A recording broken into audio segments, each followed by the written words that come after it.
పద్దెంది పడిమెట్ల పైకెక్కి గుడికేగు భక్తులకు ఎదురొచ్చే బంగారు స్వామి ఇరుముడులు స్పృశించి శుభమనుచు దీవించి జన బృందముల చేరే జగమేలు స్వామి తన భక్తులనరిల్చు తప్పులకు తడబడి ఒక పక్క ఒరిగెన ఓంకారమూర్తి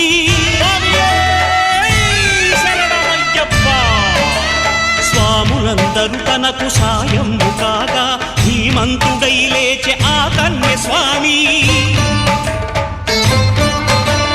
పట్టబంధము వీడి భక్తతతికై